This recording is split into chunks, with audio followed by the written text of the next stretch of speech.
Good morning, good afternoon, and good evening, depending on what time you chose to click on this video.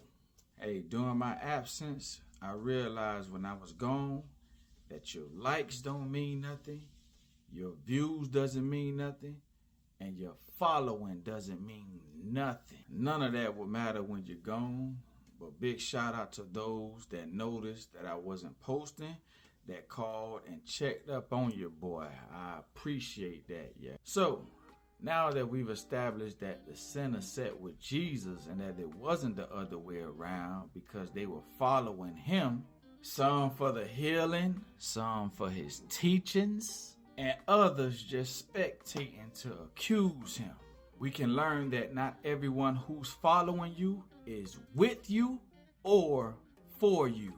So what was he doing with them at the dinner table? Was he trying to holler at every female that walked in the room? Was he smoking? Was he getting drunk and turning up? Was he talking to his disciples about how thick little mama at the end of the table is?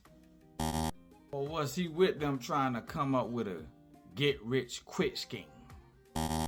See, although it doesn't tell us exactly what the conversations was like at the table, it's safe for us to assume that he was teaching them about the kingdom. How do we know? Because up until the time he sat with them, that's all that he'd been speaking to them about.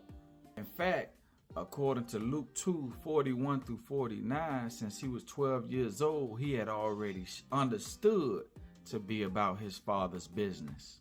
So we can confidently say or conclude that him being around sinners didn't stop or change that.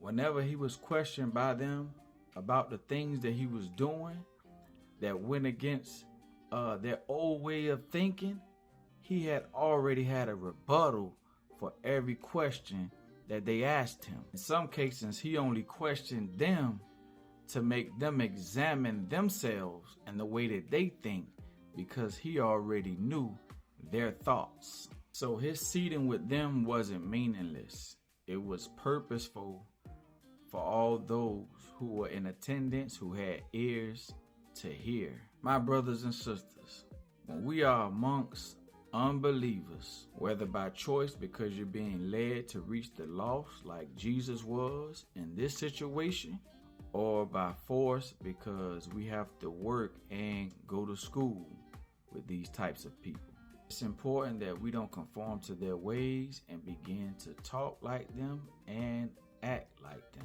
They should already know you're different without you having to tell them who you are, because they should see it in your actions. The Lord said to be holy because he is holy. Being holy means to be set apart. It's a lot of false claiming going on nowadays. So remember, the word says you will recognize them by their fruit. And those of y'all that know what those fruits are. So be like Jesus. Let your light shine no matter who's around or what atmosphere you're in. And stay true to your beliefs.